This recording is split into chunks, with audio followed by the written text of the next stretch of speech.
Buletin Didik 2 Februari bersama saya Mimi Azira Abdullah. Assalamualaikum dan salam sejahtera. Warga pendidik perlu menjadi lebih kreatif dalam menarik minat murid, khususnya bagi mata pelajaran yang sering kali dipandang remeh seperti subjek Bahasa Melayu.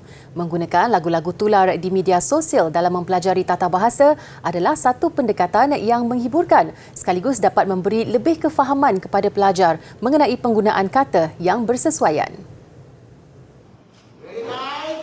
Suasana pengajaran dan pembelajaran pastinya akan menjadi hambar apabila mendapat kurang respon daripada pelajar. Keadaan ini selalunya terjadi apabila pelajar kurang faham atau kurang meminati satu-satu subjek yang diajar. Enggan subjek Bahasa Melayu terus dipandang ringan, seorang guru dari Sekolah Model Khas Redang Panjang Batu Kurau, Cikgu Muhammad Azlin Ismail, tampil dengan pendekatan yang menghiburkan. Menerusi video viral, Cikgu Muhammad Azlin dilihat menari di hadapan muridnya sebelum disertai seluruh kelas. Dan pada waktu itu ialah waktu penghujung untuk PDP. Ya, murid-murid agak lemah, pada tu dia akan mengantuk, letih, dan saya mengejutkan murid-murid saya dengan menggunakan muzik yang viral di TikTok, iaitu lagu Gadis Yang Bunga daripada Rahim. Ya, saya menggabung jalinkan muzik lagu di dalam PDP saya, iaitu menggunakan lirik. Di dalam lirik itu terdapatnya kata kerja seperti berjalan, memetik, kata-kata adjektif, kasih sayang, cinta, manja, ayu. Itu pun murid sukalah.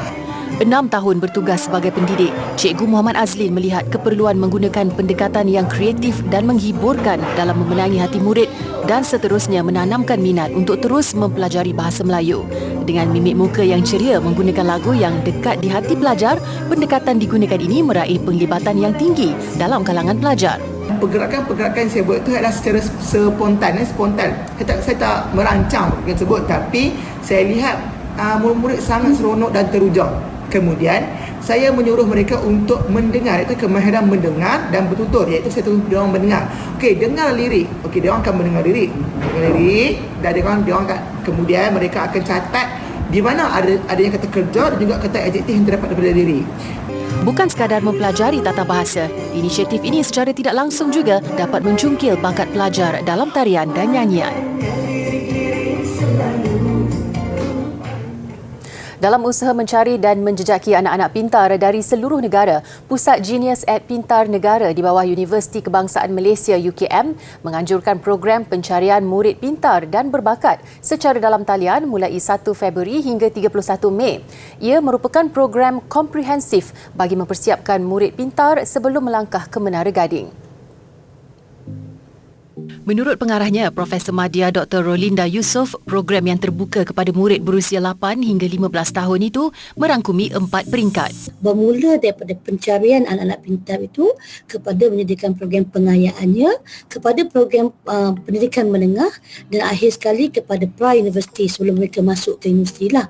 Jadi kita mencari anak-anak ini, menjejaki mereka dan mengurus bakat mereka. Sebab itu kita mempunyai satu sistem pendidikan yang sistematik untuk menangani anak-anak inilah.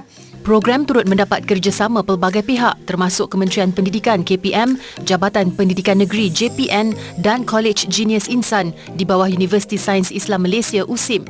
Fokus utama program ini adalah kepada pelajar pintar yang mempunyai kepintaran dari segi intelek atau kepintaran semula jadi melebihi rakan-rakan sebaya. Jelasnya, pelajar perlu mengambil ujian saringan UKM 1 dan 2 serta memperolehi sekurang-kurangnya 2 tahap kepintaran intelek atau IQ daripada usia biologi mereka bagi melayakkan diri menyertai program tersebut. Dalam pada itu, Profesor Madya Dr. Rolinda turut menyangkal persepsi masyarakat terhadap tafsiran pelajar pintar itu sendiri yang dibuat hanya berdasarkan kecemerlangan mereka dalam peperiksaan semata-mata. Sebaliknya, pelajar pintar adalah pelajar yang mempunyai kebolehan luar biasa dan lebih kepada kreativiti di mana ia mungkin tidak begitu diketengahkan sekiranya mereka tidak mempunyai pendedahan yang setara. Justru, pelajar digalakkan mengambil ujian saringan tersebut untuk menguji tahap kepintaran mereka sekaligus memberi peluang kepada mereka untuk menyinar melalui platform yang betul dan bersesuaian. Pelajar yang berminat boleh melayari laman web tertera untuk mengambil ujian saringan pertama UKM 1.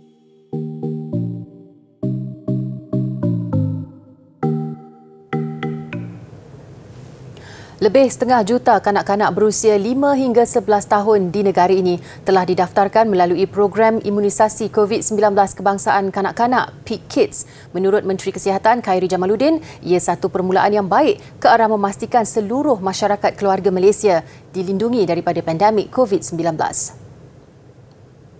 Khairy melalui ciapan di Twitter berkata keutamaan untuk pemberian vaksin pada permulaan program itu adalah kanak-kanak yang mempunyai masalah kesihatan kerana mereka lebih berisiko untuk dijangkiti COVID-19. Pada masa sama tegasnya, Jawatankuasa Bertindak Imunisasi COVID-19 Kanak-Kanak CITFC di bawah timbalan Menteri Kesihatan Datuk Dr. Nur Azmi Ghazali juga akan bekerjasama rapat dengan Kementerian Pendidikan Malaysia KPM. Khairy berharap dengan adanya program berkenaan, hampir separuh kanak-kanak di Malaysia akan mendapat suntikan vaksin menjelang penghujung bulan ini.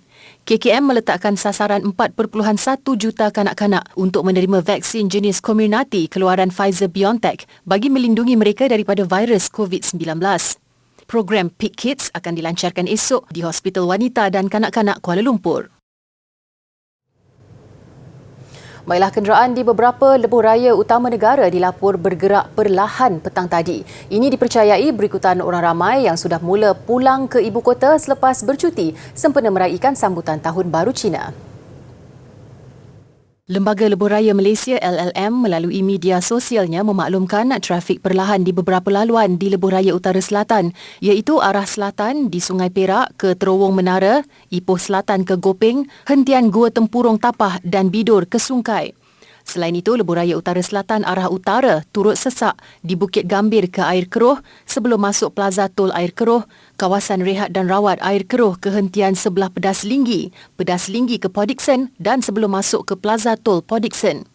Di Lebuh Raya Kuala Lumpur Karak pula, trafik sesak arah barat ke Kuala Lumpur di persimpangan Karak ke Plaza Tol Bentong dan selepas Plaza Tol Bentong ke Bukit Tinggi. Bagaimanapun, aliran trafik di Lebuh Raya Pantai Timur LPT 1 dan 2 didapati lancar di kedua-dua arah. Orang ramai dinasihatkan merancang perjalanan dan mendapatkan rehat yang cukup sebelum memulakan perjalanan pulang ke ibu negara.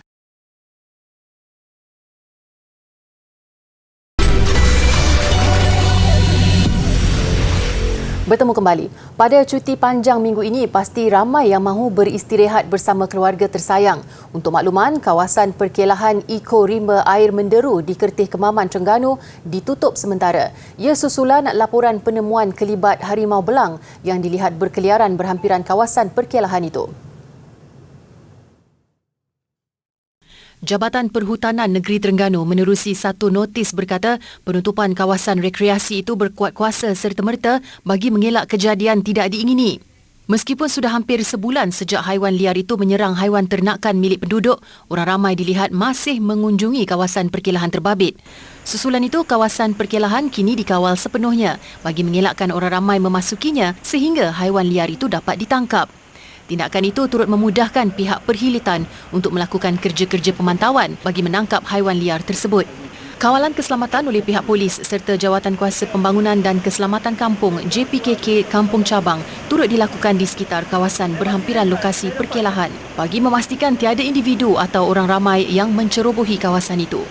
Alternatif lain dalam kawalan pihak PDRM sentiasa ronda lah. Sebelum ni minggu lepas malam dia ada sesi dia ronda tiap-tiap selang sehari malam. Biasa dia buat macam tu lah untuk kawal daripada kebimbangan harimau tu masuk pada kampung. Untuk keselamatan orang kampung, Mak Cik Pong sokong lah untuk keselamatan orang kampung kan. Kita tak tahu tak benda ni mendegerok. Mendegerok jadi kita tak tahu. Maknanya semolek-moleknya gitu lah. Harimau yang dipercayai datang dari hutan simpan rasau itu sehingga kini telah menyerang 3 ekor lembu ternakan milik penduduk sejak Januari lalu. Meskipun pihak perhilitan telah memasang perangkap, haiwan itu masih belum dapat ditangkap. Aplikasi Quran Isyarat bagi komuniti orang kurang upaya OKU pendengaran lengkap 114 surah akan dilancarkan pertengahan tahun ini. Bagaimanapun, aplikasi Al-Quran pertama seumpamanya di dunia yang siap dibangunkan pada Jun tahun lalu memerlukan dana tambahan bagi proses terjemahan tafsir mesra komuniti berkenaan. Aplikasi Quran Isyarat dibangunkan sejak 2017 menerusi projek pelajar dan diteruskan oleh kumpulan penyelidik Pusat Penyelidikan Ibnu Ummi Maktum UMMI, Fakulti Pengajian Quran dan Sunnah, Universiti Sains Islam Malaysia. Ia bercirikan paparan teks ayat Al-Quran beserta kod tangan Quran yang dibaca tanpa tanda baris. Aplikasi yang dikombinasikan dengan bantuan jurubahasa isyarat dilancarkan pada 2019 dengan peringkat awal membabitkan 11 surah sahaja. Berkongsi cetusan idea pembinaan aplikasi itu, Ketua Penyelidik Dr. Nora Kiairi Muhammad Raus berkata pihaknya didekati komuniti OKU pendengaran pada 2015 yang mahu mempelajari Al-Quran tetapi tiada medium bersesuaian. Ini menjadi satu turning point bagi kami di Fakulti Pengajian Quran dan Sunnah, khususnya di Pusat Penyelidikan Ibnu Ummi Maktum untuk meneroka bidang yang baru bagi kita merealisasikan apa yang kita sebut Al-Quran itu adalah rahmatan lil alamin ataupun Al-Quran itu adalah syifa wa rahmah. Jadi di situ kita melihat bahawa ada satu kelompangan yang perlu kita penuhi, iaitu bagaimana cara kaedah yang sewajarnya kita latih dan kita ajar kepada OKU pendengaran ini untuk membaca Al-Quran. Aplikasi itu boleh dimuat turun di App Store dan Google Play. Tambahnya, ketika ini hanya 1 juzuk terjemahan tafsir mesra OKU pendengaran siap dan memerlukan dana sehingga 2.9 juta ringgit lagi bagi melengkapkan terjemahan keseluruhan baki 29 juzuk. Beliau ditemui pada siri perkongsian Misi Muliakan OKU dengan Agama Quran untuk OKU sempena Expo Jualan Al-Quran terbesar di Malaysia yang diadakan di Nashrul Quran Putrajaya. Pelbagai aktiviti diadakan sepanjang Expo selama 10 hari bermula 28 Januari hingga 6 Februari. Antaranya jualan gudang Al-Quran, wakaf Al-Quran dan kursus pengurusan jenazah perdana. Bagaikan sebuah muzium mini, itu yang terlihat sebaik melangkah masuk ke sebuah rumah di Kampung Sri Medan, Batu Pahat, Johor. Rumah yang didirikan di atas tapak kuartus pekerja Lombong satu masa dahulu, kini dijadikan muzium mini bagi menyimpan sejarah Lombong biji besi lebih 100 tahun lalu. Minat mendalam terhadap aktiviti perlombongan biji besi mendorong Kamaluddin Abdullah, 83 tahun, menjadikan kediamannya muzium mini. Ruang tamu bersaiz 9x9 meter diubah suai dijadikan ruang pameran yang menyimpan sejarah awal Lombong biji besi.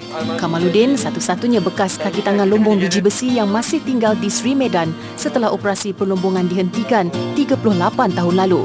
Pelbagai bahan bersejarah termasuk gambar aktiviti perlombongan biji besi, peta kawasan, alatan serta jenis batuan disimpan sebagai bahan rujukan.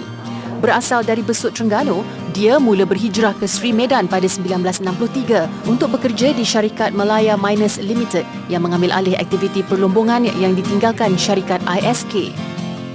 Kita survey, kita korek lubang, lepas tu kita ambil sampel, lepas tu calculate berapa tan ada kat situ, ambil sampel pergi analyse, itulah kerja dia prospektif masa tu. Saya kerja sini daripada akhir 63 lah, 64 tu ada kat sini lah. Sampai 80 lebih tutup, kita tutup tahun 80 gitulah. Tapi ofis masih buka lagi lah. Tinggal saya, pengurus, satu kerani, satu tukang kebun, 4 orang. Kepakarannya ialah kerja pengukuran, pemetaan lokasi dan cari gali. Selain itu, dia juga mempunyai kepakaran mengenal pasti lokasi baru yang mengandungi bahan mineral seperti biji besi dan boksit. Hasil titik peluh Kamaluddin, 7 kawasan baru di sekitar Batu Pahat dikesan mengandungi biji besi, antaranya Seri Jagung dan Bukit Seribu. Ada juga kawasan yang telah dikenal pasti sehingga kini belum diteroka. Kamaluddin berkata hasil biji besi di Sri Medan antara yang berkualiti tinggi dengan kandungan besi antara 58 hingga 60%. Susulan itu, kediamannya sering dikunjungi pelbagai pihak termasuk penyelidik universiti tempatan yang ingin membuat kajian mengenai sejarah perlombongan biji besi. Banyak barang-barang yang berada, yang ada di dalam rumah ni, dan kita boleh lihat koleksi-koleksi batuan dan juga peta-peta yang ada, peta-peta yang berkaitan dengan perlombongan yang berlaku di Sri Medan. Jadi kami daripada pihak UTAS dapat belajar lah something, dan mungkin kita akan wujudkan kerjasama yang mana peta-peta tersebut atau koleksi batuan itu dapat dipamerkan di universiti.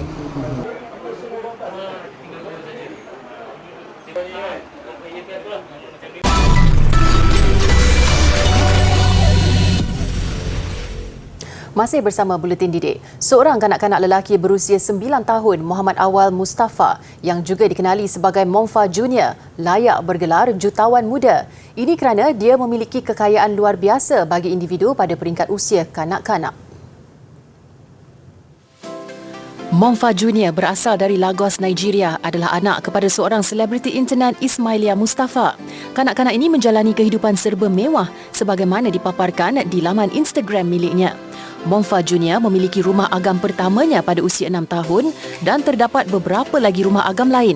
Biarpun masih terlalu muda untuk mendapatkan lesen memandu, dia sudah pun mempunyai supercar seperti Ferrari dan Lamborghini Aventador. Tidak cukup dengan koleksi kereta mewah, Monfa Junior turut mengembara ke serata dunia menaiki jet peribadi. Kanak-kanak ini juga sering dilihat menggayakan pakaian berjenama seperti Fendi, Versace dan Gucci.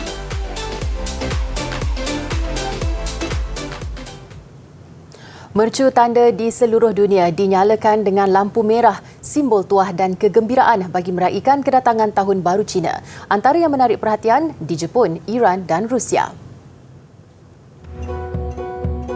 Tokyo Tower dilimpahi cahaya merah dengan tarikan tahun ini. Paparan karakter Cina bermaksud masa depan. Lebih 2,000 belon turut dilepaskan bagi menyambut Tahun Baru atau Festival Musim Bunga. Pengunjung turut dihiburkan dengan pelbagai persembahan. Di Ethiopia, lampu merah ibu pejabat bank komersial negara itu yang dibina oleh pekerja Cina memaparkan persembahan visual menarik untuk meraihkan Tahun Harimau. Mercu tanda terbaru di Addis Ababa ini turut menyediakan persembahan air pancut untuk tatapan orang ramai. Di Denmark, Happy Spring Festival menghiasi seluruh bangunan menarik di Copenhagen ini. Manakala menara ikonik Azadi di Tehran meraihkan hubungan diplomatik China-Iran yang kini memasuki tahun ke-50. Pengunjung teruja dengan persembahan bunga api yang memeriahkan ruang udara Brazil baru-baru ini serta pelbagai persembahan menarik termasuklah tarian singa dan paparan cahaya visual. Selain Tahun Baru, acara turut meraihkan Olimpik Musim Sejuk di Beijing bermula 4 Februari ini. Mercu tanda ikonik Palace Bridge di St. Petersburg, Rusia pula kelihatan indah sekali dengan nyalaan lampu merah. Sekurang-kurangnya ia memberi sedikit keceriaan buat pejalan kaki yang melaluinya ketika musim salji. Dan Amerika Syarikat menyatakan ucapannya buat China menerusi paparan visual di Times Square, New York. Seperti Brazil, ia sama meraihkan Tahun Baru dan tamasya Olimpik serta Paralimpik musim sejuk yang bakal bermula.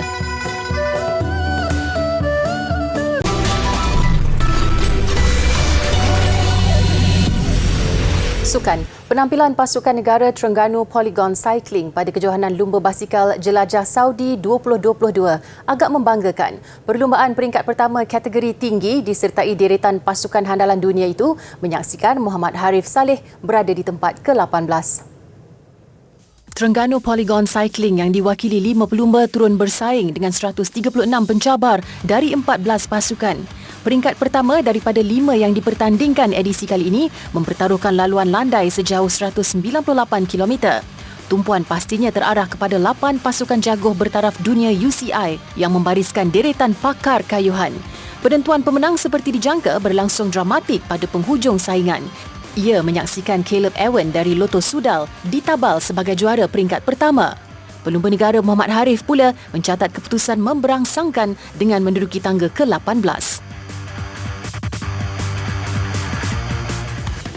Seterusnya, Korea Selatan mengesahkan tiket ke Piala Dunia buat kali ke-10 berturut-turut selepas menewaskan Syria 2-0 pada aksi kelayakan Piala Dunia 2022. Skuad bimbingan Paulo Bento itu tidak pernah gagal beraksi ke pusingan akhir Piala Dunia sejak edisi Mexico 1986. Mereka mengiringi Iran yang telah mengesahkan tiket pasukan Asia dari kumpulan A. Korea Selatan menentang Syria bagi aksi ke-8 kumpulan A di Stadium Rashid, Dubai. Hanya kutipan 3 mata diperlukan Korea Selatan untuk layak ke pusingan akhir Piala Dunia 2022. Kebuntuan gol Korea Selatan akhirnya terlerai pada minit ke-53 menerusi Kim Jin-soo sebelum Kwon Chang-hun menambah duka Syria untuk Korea Selatan mendahului 2-0. Defisit itu dipertahankan Korea Selatan sehingga whistle penamat. Kemenangan ini memastikan anak buah Paulo Bento menduduki tangga kedua kumpulan A, mengumpul 20 mata dan sudah cukup buat mereka mengesahkan tiket berharga Piala Dunia.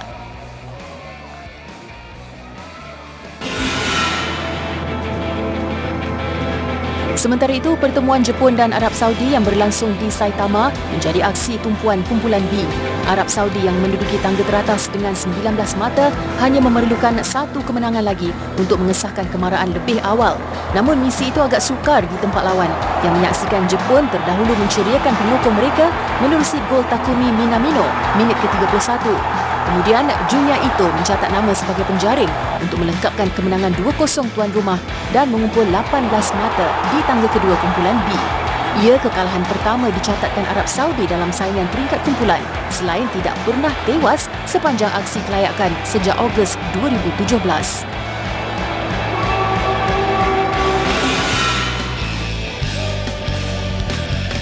Vietnam pula melakar sejarah tersendiri apabila meraih kemenangan sulung di peringkat kelayakan terakhir Piala Dunia ketika menentang China. Beraksi di laman sendiri, pemain tuan rumah Tan Tai Ho menanduk masuk gol pendahuluan minit ke-9. Nguyen Thian Linh kemudian menggandakan kelebihan Vietnam untuk kedudukan semasa 2-0. China terus tenggelam di asak lawan sebelum bolos kali ketiga. Kali ini menemui penyudah Van Van Duk dan China sekadar memperoleh 1 gol menerusi Hsin-Shu pada masa kecederaan. Keputusan penuh 3-1 sudah cukup membanggakan Vietnam bagi kutipan 3 mata pertama. Juga menamatkan badi kekalahan dalam kesemua 7 perlawanan sebelum ini.